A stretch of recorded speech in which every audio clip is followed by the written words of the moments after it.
അന്ത്യകാലാഭിഷേകം സകല ജഡത്തിന്മേലും കൊയ്തുകാല സമയമല്ലോ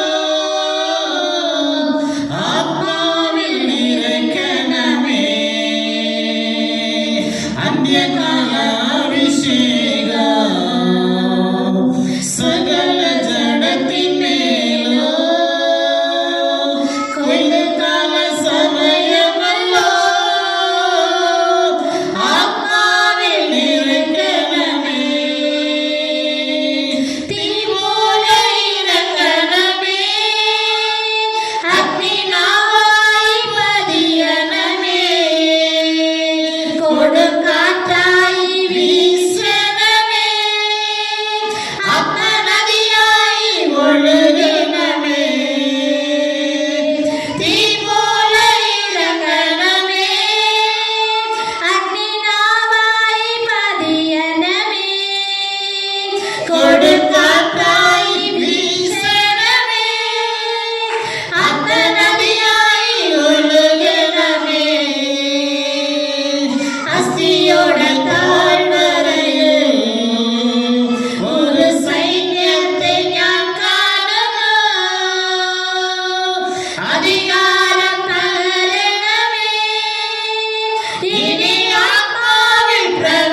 அல்லேலூயா. இது ஒரு மலையாள பாடல். அல்லேலூயா. ஒரு மலையாள பாடல், ஒரு அருமையான பாடல். இது கேரளா ஸ்டேட்ல இந்த பாடல்களை பாடினாங்கன்னா ஒரு அபிஷேகம் இருக்கும். என்ன இருக்கும்? அபிஷேகம். நீங்க கேட்பீங்க என்னையா அபிஷேகம்? அது இன்னொரு நாளைக்கு சொல்லி கொடுக்குறேன், சரியா? முதலாவது உங்களுக்கு சில காரியங்கள் தெரியாது. நீங்க சர்ச்சைக்கு வர்றீங்க, அதோடைய அடிப்படை உங்களுக்கு தெரியல. இப்போ ரட்சிப்பு என்றால் என்ன அப்படின்னா தெரியாது. உங்களுக்கு எத்தனை பேருக்கு தெரியும் ரட்சிப்பு? நான் ரட்சிக்கப்பட்டேன்னு எத்தனை பேர் சொல்றீங்க? அப்படி சொல்ற ஒரு நிலையில சொல்லுங்க. நீங்க ரட்சிக்கப்பட்டீங்களா இல்லையா? ஐயா நான் ரட்சிக்கப்பட்டேன் அப்படி சொல்ற ஒரு நிலையில சொல்லுங்க. யாருமே இல்லையா? அல்லேலூயா. நீங்க ரட்சிக்கப்பட்டது உண்மை என்றால் அது எப்படி, அதுக்கு அர்த்தம் என்ன, அதனுடைய அனுபவம் என்ன அப்படின்னு அனைவருக்கு தெரியும். அதுதான் பைபிள் ஒரு வசனம் சொல்லுது. அப்போஸ்தலர் எழுதின புஸ்தகம் 16ஆம் அதிகாரம் 30வது வசனத்தை நாம் எடுத்து வாசிக்கும் போது அங்க ஒரு கேள்வி கேட்கிறாங்க. ஆண்டவன்மாரே, ரட்சிக்கப்படுவதற்கு நாங்கள் என்ன செய்ய வேண்டும்? வாசிங்க. அவர்களை வெளியே அழைத்து, ஆண்டவன்மாரே, ரட்சிக்கப்படுவதற்கு நான் என்ன செய்ய வேண்டும்? அப்போ ரட்சிக்கப்படுவதற்கு சில அனுபவங்கள் அவசியமாக இருக்கு. நீங்கள் கிறிஸ்தவர்கள் தான், பைபிள் உங்கள் கையில் இருப்பது உண்மைதான், நீங்கள் கிறிஸ்தவர்கள் இல்லை என்று சொல்லவில்லை. ஆனால் பைபிள் முதலாவது ரட்சிப்பு என்ற ஒரு அனுபவம் உங்களுக்கு வேண்டும். அப்ப ரட்சிக்கப்படுவதற்கு நீங்க என்ன செஞ்சீங்க சொல்லுங்க. நீங்களாம் கிறிஸ்தவர்கள் தான், இல்லை என்று நான் சொல்லவில்லை. நீங்கள் பாட்டு பாடுகிறீர்கள், ஜெபம் பண்ணுகிறீர்கள், உங்க வீடுகளில் கூட்டங்கள் நடக்கிறது, எல்லாம் உண்மைதான், இல்லை என்று சொல்லவில்லை. உங்கள் வீடுகளில் சிலுவை இருக்கிறது, உங்களுடைய கழுத்துகளில் சிலுவை இருக்கிறது, எல்லாம் சிலுவை. இப்போ கிறிஸ்துமஸ் வருவாங்க, என்ன செய்வீங்க? வீடுகளில் ஸ்டார் தொங்க போடுங்க, எல்லாம் உண்மைதான். ஆனா ரட்சிப்பு அப்படின்னு ஒரு பூ இருக்கு, அது என்னது? அதுக்கு அர்த்தம் என்ன? இவர் கேள்வி கேட்கிறார், ஐயா நான் ரட்சிக்கப்படுறதுக்கு என்ன செய்ய வேண்டும்? அப்போ அதுக்கு ஏதோ ஒன்று செய்யணும். என்ன செய்யணும்? நீங்க என்ன செஞ்சீர்கள்? ஒரு 2 காரியம் சொல்லுங்க. இயேசு கிறிஸ்து விசுவாசிச்சீங்க, ஒரு காரியம். அடுத்தது நான் உங்களுக்கு 7 காரியம் சொல்றேன். எத்தனை காரியம் சொல்றேன்? 7 காரியம். புரிந்து கொள்ளுங்க. ரட்சிக்கப்படுவதற்கு என்ன செய்யணும்? 7 அனுபவங்கள் உங்க வாழ்க்கையில உண்டாக வேண்டும். முதலாவது, நான் பாவி என்பதை நீங்கள் ஒற்றுக்கொள்ள வேண்டும். என்ன செய்யணும்?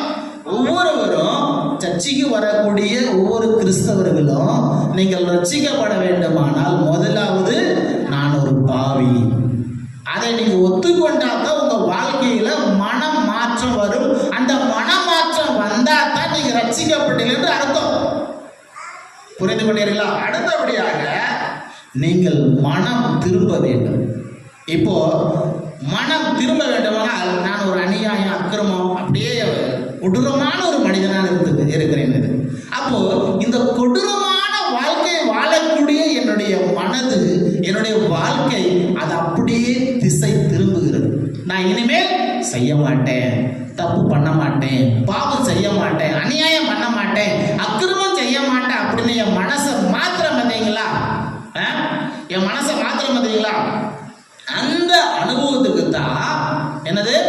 மனம் திரும்புதல். அல்லேலூயா. இது 2வது அனுபவம். 3வது அனுபவம், பாவத்தை அறிக்கை செய்ய. என்ன செய்யணும்?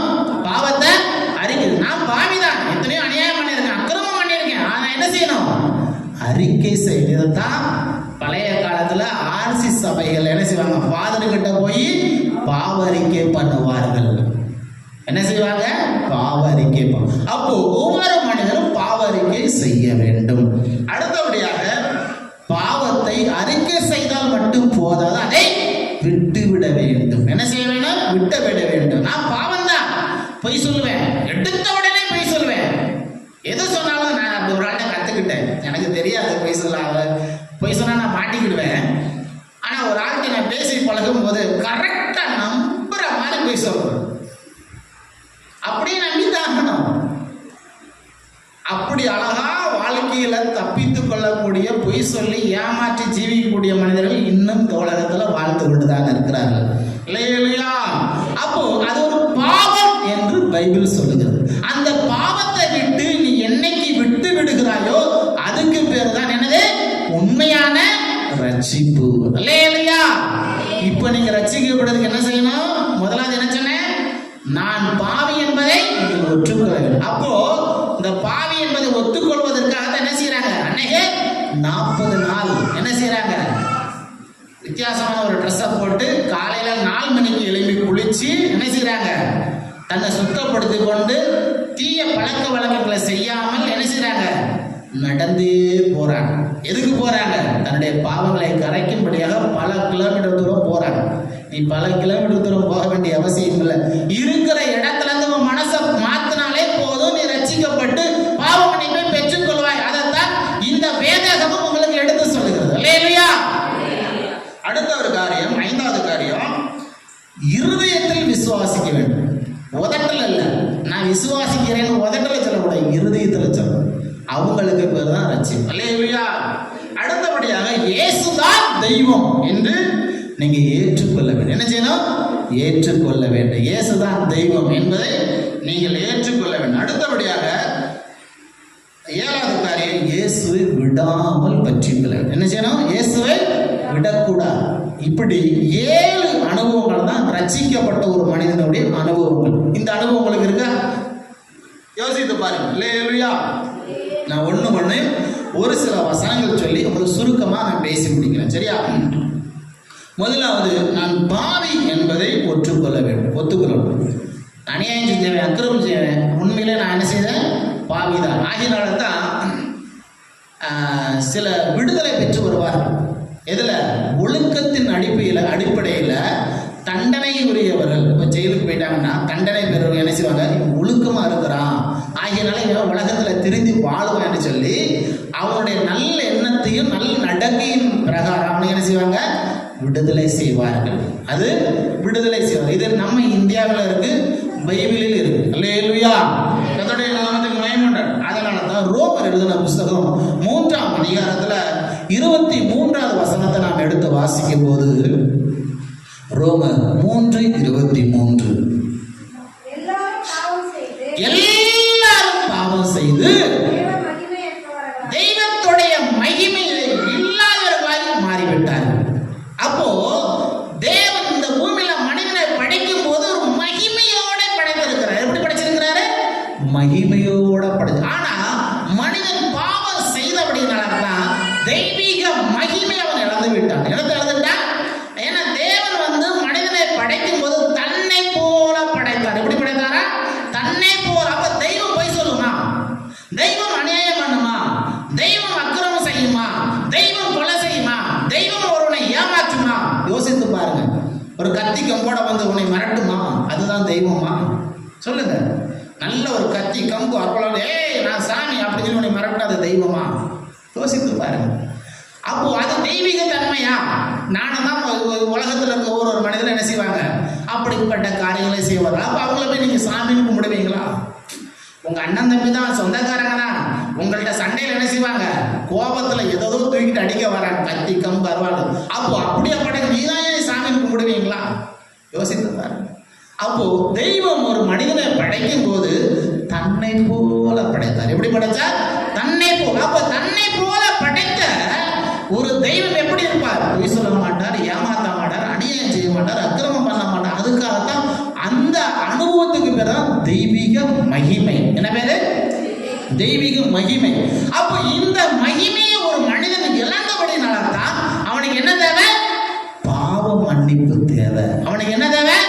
பாவ மன்னிப்பு தேவை. ஆகினால அந்த மன்னிப்பை பெற வேண்டுமானால் அவன் என்ன செய்யணும்? நான் ஒரு பாவின்னு ஒத்துக்கொள்ள வேண்டும். அல்லேலூயா. அப்போ பாவம் செய்யக்கூடிய பாவங்கள் ஒரு மனிதனை அவன் மகிமையை இழக்க செய்கிறது, அவனுடைய பேர் புகழை இழக்க செய்கிறது. இப்ப பாருங்க, உங்க பிள்ளைகளை எடுத்துக்கொள்ளுங்க. அநியாயம் பண்ணி அக்கிரமம் பண்ணி ஊரெல்லாம் சண்டை போட்ட தெருவில் பிடிச்சிட்டு உருண்டுட்டு கிடந்தா என் பையன் நல்ல பையன் சொல்லுவீங்களா? எத்தனை பேர் சொல்லுவீங்க? சொல்ல மாட்டேங்க. ஏன்? அவன் பாவம் பண்றான், அவன் தப்பு பண்றான். அதனால ஊர் அவனை மெச்சிக்கொள்ளாது, அவனுக்கு மாலை போடாது, அவனை ஏற்றுக்கொள்ளாது, அவனை அங்கீகரிக்காது. அப்போ அவன் நான் ஐயோ தப்பு பண்றேன் அப்படின்னு சொல்லி அவன் மனசு குத்தணும்.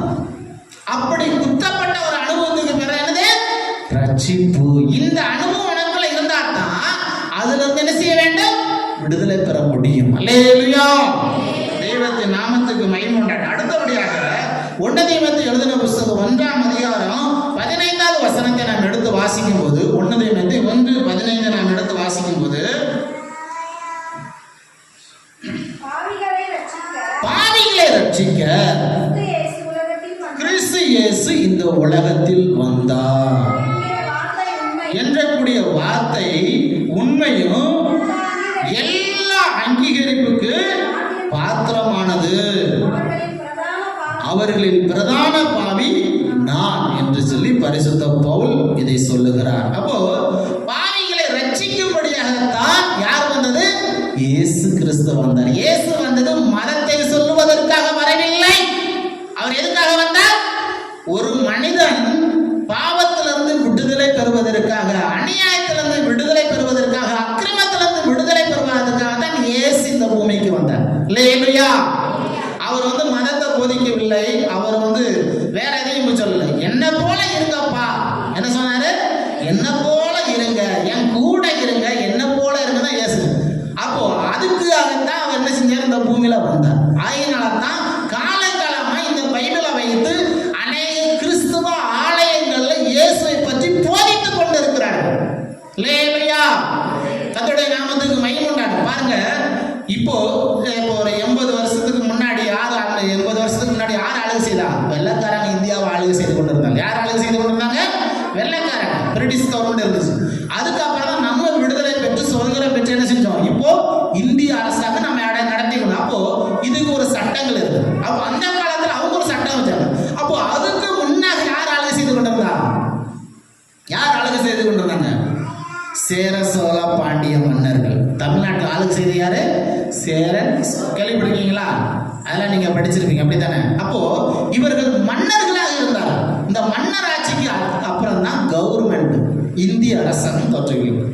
அதுக்கு முன்னாடி மன்னர்கள், அதுக்கு அவங்க என்ன செய்வாங்க? பெரிய மன்னர்கள். அவர் குறுநில மன்னர்கள். எப்படி யார் இருப்பாங்க? குறுநில மன்னர்கள். கொஞ்சம் இடத்துல ஒரு சின்ன ஊர்ல அவங்க என்ன செய்வாங்க? நான் தான் ராஜா, நான் தான் ராஜா, நான் சொல்றதை நீங்க கேட்கணும் அப்படின்பா. நான் சொல்றதை நீங்க கேட்கணும். கர்த்தருடைய நாமத்துக்கு மகிமை உண்டாகட்டும். இப்போ நான் பிறந்த ஊர் சேத்தூர். சேத்தூர் பைபிள்ல இருக்கு. கேள்விப்பட்டிருக்கீங்களா? படிச்சிருக்கீங்களா? எங்க இருக்கு? என்னாகமம் எழுதின புத்தகம் 13ஆம் அதிகாரம் 13வது வசனத்தை எடுத்து பாருங்க. அதுல ஒரு ஊர் பேர் போட்டிருக்கும். என்னாகமம் 13:13 எடுத்து வாசிங்க. மறுபடியும் வாசி. ஆசேர் கோத்திரத்துல மிகாவேலின் குமாரன் பேரு சேத்தூர். நீங்க நெட்ல சேத்தூர்னு அடிச்சீங்கன்னா பின்கோடு நம்பரோட கூகுள் அடிச்சு பார்த்தீங்கன்னா அந்த ஊர் மேப்பே வரும்.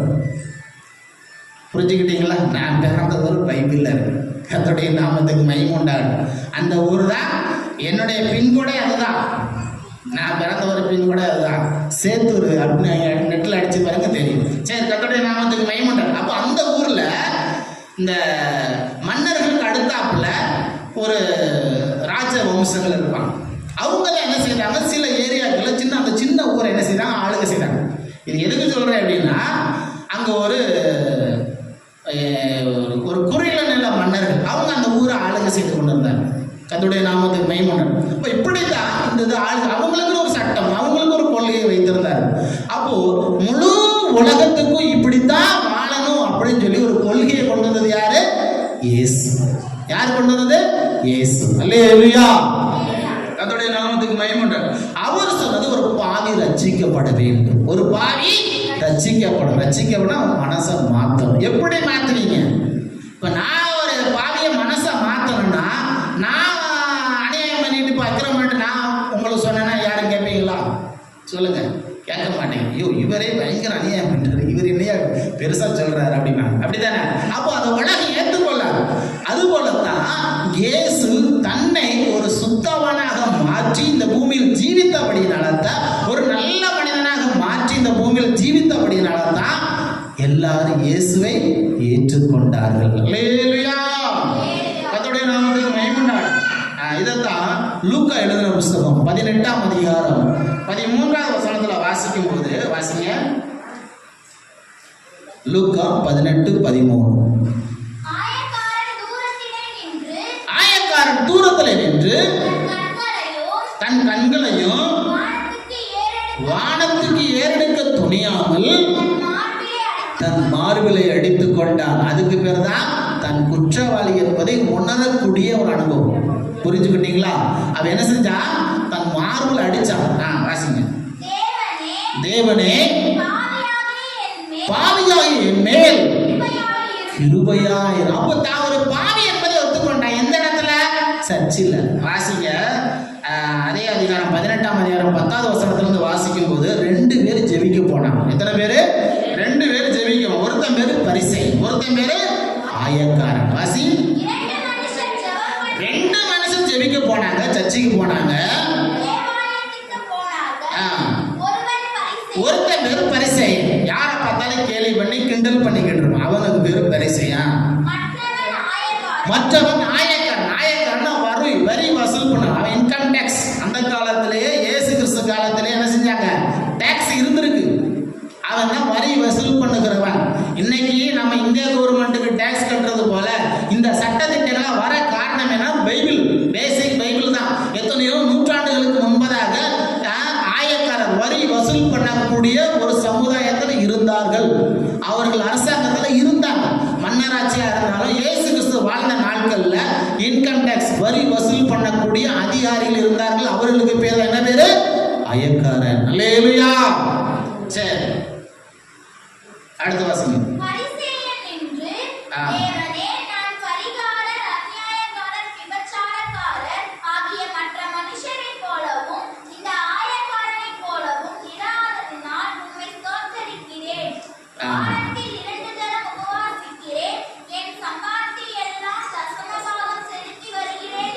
அதோடைய நாமத்துக்கு மையம் உண்டாடும்.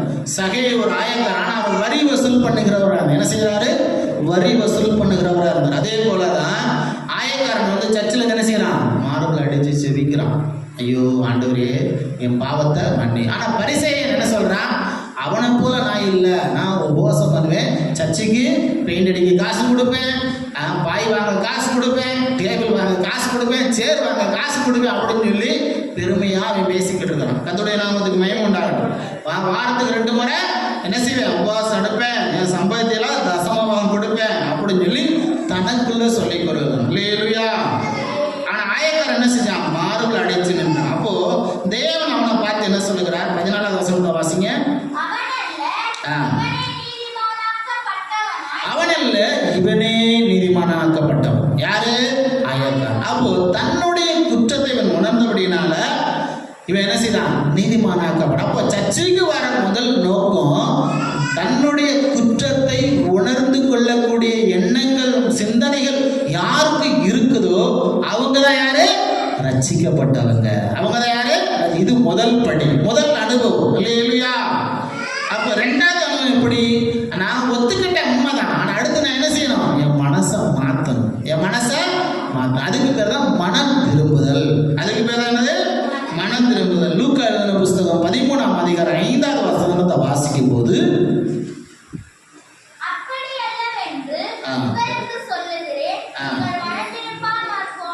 நீங்கள் மனம் திரும்பாமல் போனால் எல்லாரும் அப்படியே கெட்டு போவார்கள். யாரை போல? பரிசேயனை போல கெட்டு போவார்கள். அப்போ மனதில் நான் ஒரு பாவி என்பதை ஒத்துக்கொண்டாதான் நீ மனம் திரும்புன்னு அர்த்தம். இல்லாவிட்டா எப்படி? பரிசேயனை போல எல்லாரும் கெட்டு போவார்கள். அல்லேலூயா. பெருமையா பேசிக் கொண்டிருக்க வேண்டியது நானும் கிறிஸ்தவன் என்று சொல்லி. அல்லேலூயா. அதோடைய நாமத்துக்கு மகிமை உண்டாகும். அப்போ அடுத்த வசனத்தை வாசி. அப்போஸ்தலர் 2:37 வாசிங்க. அப்போஸ்தலர் 2:37. இதை அவர்கள் கேட்ட பொழுது இருதயத்திலே குத்தப்பட்டவர்களாய் பேதுருவையும் மற்ற அப்போஸ்தலரையும் பார்த்து, சகோதரரே, நாங்கள் என்ன செய்ய வேண்டும் என்று சொல்றீங்க அப்படின்னு கேட்கிறாங்க. அவர் பிரசங்கம் பண்ணாரு. இப்படி பிரசங்கம் பண்ணிக்கிட்டு இருக்கப்போ அதை கேட்டுட்டு இருதயத்துல குத்தப்பட வேண்டும். அப்போ நான் ஒரு பாவம் செய்தேனால் என் மனசு குத்தப்பட வேண்டும். நான் சென்னையில் ஒரு இடத்துல வீட்டு சபை எடுக்க போயிருந்தேன். வீட்டு கூட்டம் நடத்த போயிடுது. அப்போது அந்த இடத்துல அவங்க வீட்டு நிலவரம் எனக்கு உண்மையிலேயே தெரியாது. வீட்டு நிலவரம் எனக்கு தெரியாது. ஆனால் சொன்னது முழுவதும் அவங்க வீட்டில் நடந்த சம்பவத்தை அப்படியே சொல்லியிருக்கேன். சென்னைக்கு அப்போ தான் முதல்ல போயிருக்கேன். எத்தனாவது வருஷம்? 2003ஆவது வருஷம். இப்போ இல்லை, 2003 இன்னைக்கு 2025. 2003ஆவது வருஷத்தில் ஒரு வீட்டு கூட்டம் நடந்ததுக்கு போனேன். ஆனால் எனக்கு தெரியாது, பைபிள் உள்ள சம்பவம் போல் அவங்க குடும்பத்தில் நடந்திருக்கு. அதை அப்படியே சொன்ன உடனே அவருக்கு பக்குன்னு ஆகி போச்சு. இந்த பாஸ்டர் என் குடும்பத்தில் உள்ளதை அப்படியே கக்குறாரு. அல்லேலூயா. அப்போ அவருடைய இருதயம் குத்தப்படுகிறது. என்ன குத்தப்படுகிறது? இருதயம் குத்தம். அதுக்கு பேர் தான் நீ உன்னை ஒத்துக்கொள்ளுகிற அனுபவம். அப்போ அதை விட்டு நீ திரும்பும் போது மனம் மாறுகிறாய். அல்லேலூயா. அதைத்தான் எல்லாரும் என்ன கேட்கிறாங்க? இதயத்தில் குத்தப்படு. சரியா, இதுக்கு நாங்கள் என்ன செய்ய வேண்டும்? நாங்க என்ன செய்யணும்? 38வது வசனத்தை வாசிங்க. பேதுரு அவர்களை பார்த்து, நீங்கள் மனம் திரும்பி ஒவ்வொருவரும் பாவ மன்னிப்பு கேட்டு இயேசு கிறிஸ்துவின் நாமத்தினால ஞானஸ்நானம் பெற்றுக்கொள்ளுங்கள். அப்பொழுது பரிசுத்த ஆவியின் வரத்தை பெறுவீர்கள். அல்லேலூயா. நீங்க இருதயத்துல குத்தப்பட்டால் மட்டும் போதாது. நீங்க என்ன செய்யணும்? மனம் திரும்பி ஞானஸ்நானம் எடுக்க வேண்டும். முழுக்கை ஞானஸ்நானம் எடுக்க வேண்டும். அப்போ அதுக்கு அர்த்தம் என்ன? நானு பாவத்துக்கு மரித்து நீதிக்கு பிழைக்கிறேன். அதனால தான் உங்களுக்கு ஞானஸ்நானம் கொடுக்கிறான். இது மதம் மாறுதலுக்காக கொடுக்கவில்லை. நன்றாக விளங்கி கொள்ளுங்க.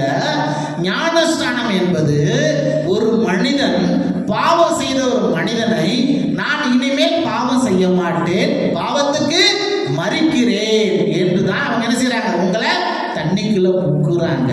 அப்போ தண்ணிக்குள்ள முழுகும் போது நீங்க என்ன செஞ்சிட்டீங்க? பாவத்துக்கு செத்துட்டேன், பாவம் செய்ய நான் விரும்பல, நான் என்ன செய்ய மாட்டேன், பாவம் செய்ய மாட்டேன்னு உங்களை தண்ணிக்குள்ள முக்குறாங்க. திரும்ப எழுப்புறாங்கல்ல, அதுக்கு அர்த்தம் என்ன அப்படின்னா, இனிமேல் நான் பாவம் செய்ய மாட்டேன், நானு பிழைச்சிட்டேன். எதுக்கு பிழைச்சிட்டேன்? நீதி செய்வதற்கு, நியாயம் செய்வதற்கு நான் என்ன செஞ்சேன்? உயிருள்ளவனா இருக்கிறேன். முதல்ல நான் எதுக்கு தண்ணிக்குள்ள விழுந்தேன்? எதுக்கு தண்ணிக்குள்ள முக்குனாங்க? இப்ப சர்ச்சில் பாருங்க, ஞானஸ்நானம் தண்ணிக்குள்ள முக்குறாங்க. இது வந்து ஒரு மத மாற்றம் கிடையாது. இது நீங்க புரிந்து கொள்ள வேண்டும். இது எதுக்காக வேண்டாம்? ஒரு பாவம் செய்த மனிதன் இனி நான் பாவம் செய்ய மாட்டேன் என்று சொல்லி பாவத்தை அழிக்கக்கூடிய ஒரு எண்ணம் அவனுக்குள்ள உருவாக வேண்டும். அந்த ஒரு காரணத்துக்காகத்தான் என்ன செய்கிறார்கள்? தண்ணிக்குள்ள முக்கி விடுகிறார்கள். திரும்ப அவனை எழுப்பி விடுகிறார்கள். அதுக்கு காரணம் என்ன? அதுக்கு அர்த்தம் என்ன? நான் பாவத்துக்கு மரித்து நீதிக்கு பிழைத்திருக்கிறேன். இது தெரியாம தான் ஜனங்களை சொல்றாங்க. ஞானஸ்நானம் எடுத்த உடனே அவன் கிறிஸ்தவ மாறினான்னு சொல்றாங்க. அதோடைய அர்த்தம் புரியவில்லை. அதோடைய அர்த்தம் புரியவில்லை. அல்லேலூயா. கர்த்தருடைய நாமத்துக்கு மகிமை உண்டாகட்டும். அப்போ அவன் ஒரு நல்ல ஒரு மனிதனாய் மாற்றுவதற்காகத்தான் பைபிள் அந்த ஒரு கொள்கையை கடைபிடிக்கிறது, அந்த ஒரு பழக்கத்தை கடைபிடிக்கிறது, அந்த ஒரு அனுபவத்தை கொண்டு வந்திருக்கிறது. அல்லேலூயா. கர்த்தருடைய நாமத்துக்கு மகிமை உண்டாகட்டும். அப்போஸ்தலர் 3:20 வாசிங்க. அப்போஸ்தலர் 3ஆம் அதிகாரம் 20வது வசனம். உங்கள் பாவங்கள் நிவர்த்தி செய்யப்படும் பொருட்டாக நீங்கள் மனம் திரும்பி குணப்படுங்கள். அப்போ பாவம் ஒரு வியாதி, நீங்கள் குணப்படுங்கள் என்று சொல்லப்படுறது. நல்லா புரிஞ்சுக்கொள்ளுங்க. நீங்க பாவ நிவர்த்தி செய்யும் பொருட்டாக நீங்கள் மனம் திரும்பி குணப்படுங்கள். அப்போ பாவம் ஒரு வியாதி, அவனை அழிச்சிடும். எப்படி ஒரு வியாதி, சக்கரை வியாதி கொஞ்சம் கொஞ்சமா வந்து காலை எடுக்கக்கூடிய சூழ்நிலை வந்துருச்சா? புரியுதா?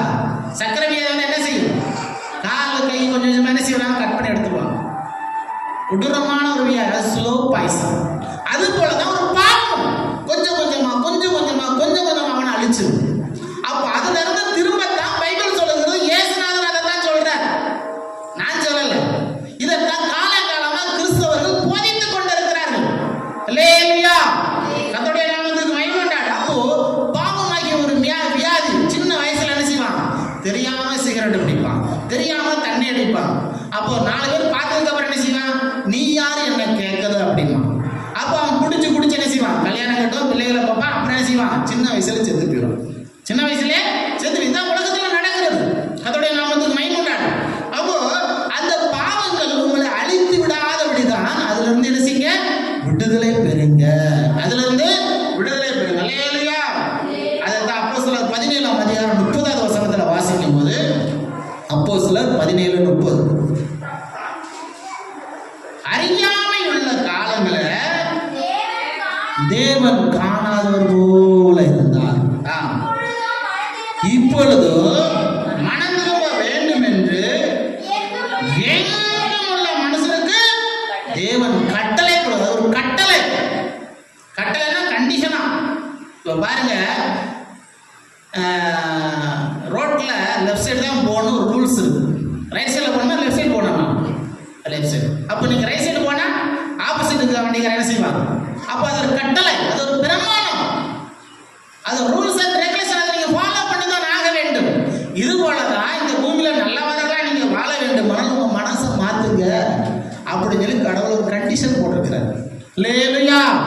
அப்போ இந்த கிறிஸ்துவ வாழ்க்கை என்பது உங்க மனசை தான் மாற்ற சொல்றாங்க, வேற ஒன்றும் மாற்ற சொல்லல. சிலுவை போடுறதுனாலயோ, வெள்ளை துணி போடுறதுனாலயோ, வீட்டில் சிலுவை வைக்கிறதுனாலயோ, இல்லாட்டி இயேசுநாதர் போட்டோவை வைக்கிறதுனாலயோ நோ யூஸ். அது ஒரு பிரயோஜனம் இல்லை. நீ வச்சுக்கலாம், தப்பு இல்லை. அது ஒரு அடையாளம், அது ஒரு அடையாளம், அவ்வளவுதான். ஆனா உன் மனசு மாறினா தான் அது உண்மையான அடையாளம். அது பேருக்கு அடையாளம். நான் கிறிஸ்தவன் சொல்லு பேருக்கு அடையாளம். ஆனா மனசை மாற்றி நீ வாழ்ந்து காட்டுறீங்க இல்லையா, அந்த வாழ்க்கைக்கு பேர் தான், ஊருக்குள்ள அப்படியாப்பட்ட ஒரு வாழ்க்கை வாழக்கூடிய வாழ்க்கைக்கு பேர் தான் உண்மையான கிறிஸ்தவர்கள். அல்லேலூயா. இப்ப புரிஞ்சுக்கிட்டீங்களா? கிறிஸ்தவர்களே கிறிஸ்துமஸ்க்கு கிஃப்ட் கொடுப்பாங்க, ஏதோ திருமணி கொடுப்பாங்க, அதுக்காக கிறிஸ்தவர்கள் அல்ல. அது பேருக்கு கிறிஸ்தவர்கள். அது தவறான ஒரு போதனைகள், தவறான ஒரு புரிந்து கொள்ளுதல். புரிஞ்சுக்கிட்டீங்களா? அது ஒரு கிறிஸ்துமஸுக்கு போனால் கிஃப்ட் தருவாங்க, கிறிஸ்துமஸ் போனால் பிரியாணி தருவாங்க, கேக்கு தருவாங்க, ஏதோ நமக்கு பொருள் தருவாங்க. பணத்துக்காகவோ பொருளுக்காகவோ இயேசுவை பின்பற்ற கூடாது. ஒரு மனிதன் நல்ல ஒரு வாழ்க்கையை வாழ்வதற்காகத்தான் பைபிள் உங்களுக்கு இவ்வளவு தூரம் ஊர் உலகம் உள்ள போதித்துக் கொண்டிருக்கிறார்கள். இல்லையா? அதோடைய நாமத்துக்கு மகிமை உண்டாகட்டும். அப்போ உலகத்தில் இருக்க எல்லா மனிதரும் தவறான வழி விட்டு மனம் திரும்ப வேண்டும். அதுக்கு பேர் தான் என்னது? ரட்சிப்பு. இப்ப புரிஞ்சுக்கிட்டீங்களா? இதே நீங்க அரபு தேசத்துக்கு போனா தப்பு பண்ண என்ன பண்ணுவாங்க? இப்போ துபாய், கல்ஃப் கண்ட்ரிக்கு போறாங்க, சவுதிக்கு போறாங்க, சவுதி அரேபியா போனாங்க. ஒரு மனிதன் தப்பு பண்ணிட்டா என்ன செய்வாங்க சொல்லுங்க? உடனே அவனை வேலையை முடிச்சிருவான். அதுக்கு உண்டான பனிஷ்மெண்ட் இருக்கு. ஆனா இந்தியாவில் இல்லை. ஏன்? இது கிருபையின் காலம். இது இரக்கம் நிறைந்த ஒரு நாடு. ஒரு முறை 2 முறை என்ன செய்றாங்க? அவனுக்கு ரெக்வெஸ்ட் பண்றான். ஐயோ பாவம், மனம் திரும்புவான், நல்லவனா மாறிடுவான். அப்போ அதுதான் இந்திய கல்ச்சருக்கும் வெளிநாட்டில் இருக்கிற கல்ச்சருக்கும் ஒரு வித்தியாசம். அது காரணம் என்ன? பைபிள். பைபிள் இங்க போதிக்க போய் தான் இந்திய சட்டத்தில் என்ன செய்றாங்க? எக்ஸஸ் கொடுக்குறாங்க. பரவாயில்ல, நல்லாயிடுவான், பரவாயில்ல, மனம் மாறிடுவான், நல்லவனா மாறிடுவான், விட்டு கொடுக்குறாரு. இதே ஏதோ அரபு தேசத்தில் என்ன செய்வாங்க? தப்பு பண்ணிட்டா என்ன செய்வாங்க? உடனே பனிஷ்மெண்ட் கொடுத்துறாங்க. அதோடைய நாமத்துக்கு மகிமை உண்டாகும். அப்போ நாம் வாழக்கூடிய இந்த கிருபையின் காலத்துல தெய்வம் நம்மளை ரட்சிக்கும்படியாக விரும்புகிறார். அல்லேலூயா. அடுத்தபடியாக 3வது காரியம், பாவத்தை அறிக்கை செய்ய வேண்டும். என்ன செய்ய வேண்டும்? பாவத்தை அறிக்கை செய்ய. அடுத்த வாசிங்க, நீதிமொழிகள் 28:13. தன் பாவங்களை மறைக்கிறவன் வாழ்வடைய மாட்டான், அவைகளை அறிக்கை செய்து விட்டு விடுகிறவனோ இரக்கம் பெறுவான். இரக்கம் பெறுவான். அல்லேலூயா. அப்போ தன் பாவத்தை அறிக்கை செய்து விட்டு விட வேண்டும். சரி, அடுத்தபடியாக நிறைய வசனங்கள் உங்களுக்கு புரிந்து கொள்ள முடியாத சமயம்ல நான் சுருக்கமா சொல்லிவிடுவேன். அதுக்கப்புறம் 4வது காரியம், பாவத்தை விட்டு விட வேண்டும். நீ அறிக்கை செய்து விட்டு விட வேண்டும். வாசிங்க, ஏசாயா 55:7 வசனம். ஏசாயா 55:7.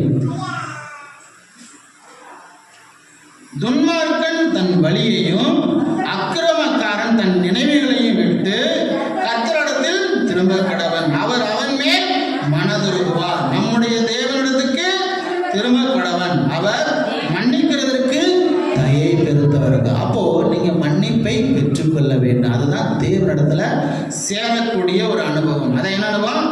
பாவத்தை விட்டு தெய்வத்திடம் சேரணும். சரி, 5வதாக உன் இருதயத்தில் விசுவாசம். உதட்டில் சொல்லக்கூடாது நான்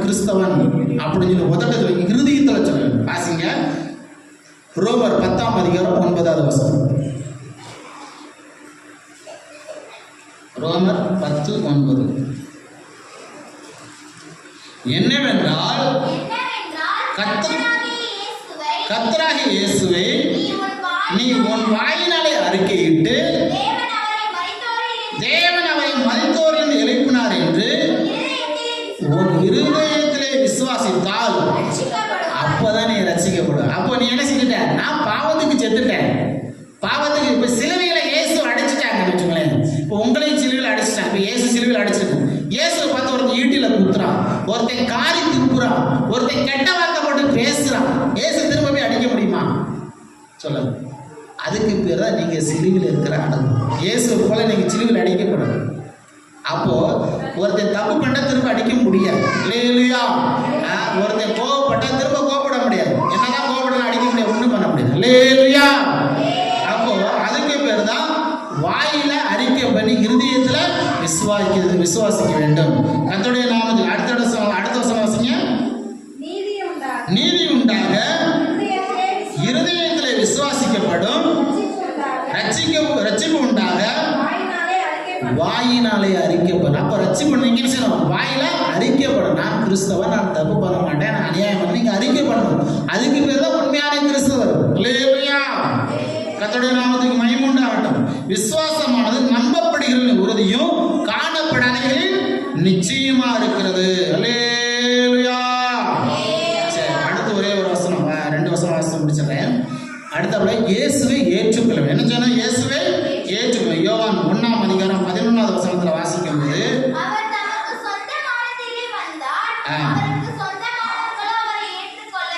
அடுத்த வசனம், அவருடைய நாமத்தின் மேல் விசுவாசம் உள்ளவர்களால் அவரை ஏற்றுக்கொண்டவர்கள் எத்தனை பேர்களோ அத்தனை பேர்களும் தேவனுடைய பிள்ளைகளாகும்படி அவர்களுக்கு அதிகாரம். இப்ப நீங்க யாரு?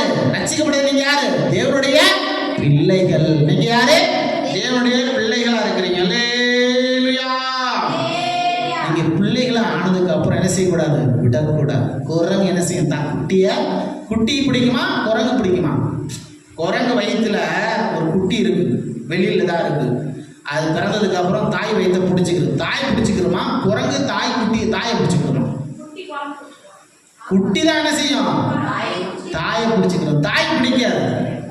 அது போலதான் நீங்க ரட்சிக்கப்பட்டதுக்கு அப்புறம் இயேசுவை பிடிச்சுக்கணும். அப்பாவாக அம்மாவாக என்ன செய்யணும்? இயேசுவை இருக பிடித்துக் கொள்ளும். அதுக்கு தான் உண்மையான ரட்சிக்கப்பட்டவன் அர்த்தம். சும்மா நான் கிறிஸ்தவன் சொல்லிட்டு கிறிஸ்துமஸுக்கு வந்த அன்னைக்கு, கிறிஸ்துமஸுக்கு புது வருஷத்துக்கு கிறிஸ்துமஸுக்கு வந்தாப்புல ஒரு கிறிஸ்தவங்கள் இல்லை. நீங்க இயேசு பிடிக்கணும். நீங்க ரட்சிக்கப்பட்டால் மட்டும் போதாது, ஞானஸ்நானம் பெற்றால் மட்டும் போதாது, சர்ச்சைக்கு வந்தால் மட்டும் போதாது, இயேசுவை பிடித்துக் கொள்ள வேண்டும். குரங்கு வம்சத்துக்கு ஒரு கொள்கை உண்டு. குட்டி வந்து தாயை பிடிச்சிக்கணும். அப்படி தாயை விட்டுட்டு அது கீழே விழுந்துருச்சுன்னா என்ன செய்யணும்? சில நேரம் சேர்க்காது. என்ன செய்யாது? சேர்த்துக்கொள்ளாது. கர்த்தருடைய நாமத்துக்கு மகிமை உண்டாகட்டும். அது போலதான் நீங்க என்ன செய்யணும்? இயேசுடைய பிள்ளைகளா இருந்ததுனால இயேசு என்ன செய்யணும்? இருக பிடித்துக் கொள்ள வேண்டும். அப்படி பிடித்துக் கொண்டாதான் உங்களுக்கு வரக்கூடிய சோதனைகள்ல, கஷ்டத்துல, பிரச்சனைகள்ல தெய்வம் உங்களை பாதுகாப்பார். அல்லேலூயா. தெய்வத்தால உங்களை பாதுகாக்க முடியும். தெய்வத்தால உங்களை ஆசீர்வதிக்க முடியும். தெய்வத்தினால உங்களை ஆலோசனை கொடுக்க முடியும். உங்க குடும்பத்தை நல்ல குடும்பமாய் மாற்றி வர முடியும். ஆனால் இதுக்கு நீங்க என்ன செய்யணும்? ஒப்பு கொடுக்க வேண்டும். என்ன செய்யணும்? ஒப்பு கொடுக்க வேண்டும். ஒரே ஒரு வசனம் வாசிங்க. லூக்கா எழுதின புத்தகம் 4ஆம் அதிகாரம் 42வது வசனம். 4:42. லூக்கா 4:42.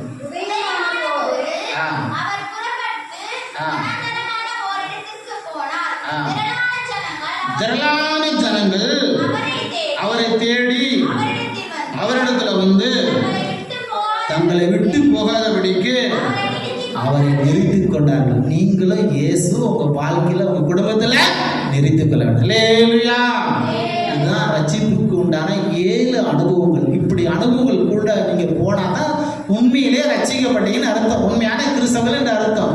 இல்லாவிட்டா ஏதோ பொருளுக்கும் பணத்துக்கும் போறலாம் நாம இருக்கக்கூடாது. அல்லேலூயா. கர்த்தருடைய நாமத்துக்கு மகிமை. கண்களை மூடி கர்த்தரை ஸ்தோத்திரிப்போம்.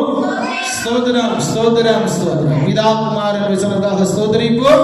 ஸ்தோத்திரம் ஸ்தோத்திரம். ஜெபம். எங்களை நேசிக்கிற நல்ல இயேசுவே, நாங்கள் உம்மை நன்றியோடு ஸ்தோத்திரிக்கிறோம். கடந்த நாட்கள் எல்லாம் நீர் எங்களை கண்ணிமணியை போல பாதுகாத்து இந்த வாரத்தின் முதலாவது நாளில் கூட கத்தாவே தேவ சமூகத்தில் வந்து கத்தாவே உம்மை துதிக்கவும் உம்மை பாடவும் உம்மை போற்றவும் புகழவும் தேவன் எங்களுக்கு உதவி செய்தபடினால் உம்மை நன்றியோடு ஸ்தோத்திரிக்கிற ஆண்டவரே.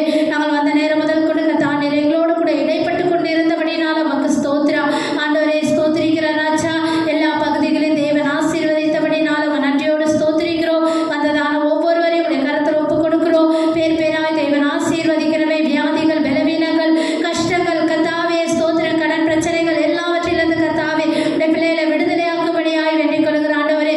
வரப்பட்டதான யாவரே கத்தா தேவ சமூகத்தில் வந்து கத்தாவே சபை கூடுதலை விட்டு விடாதபடிக்கு கத்தாவே அவர்களும் கத்தாவை மெருக பிடித்துக் கொள்ள கத்தர் உதவி செய்யும்படியாய் வேண்டிக் கொள்கிற ஆண்டவரே. ஸ்தோத்திரிக்கிறோம். நாங்கள் இப்பொழுது கேட்டதான அந்த வசனத்துக்கு எங்களை தாத்தி உடைய சமூகத்தில் ஒப்புக் கொடுக்கிற ஆண்டவரே.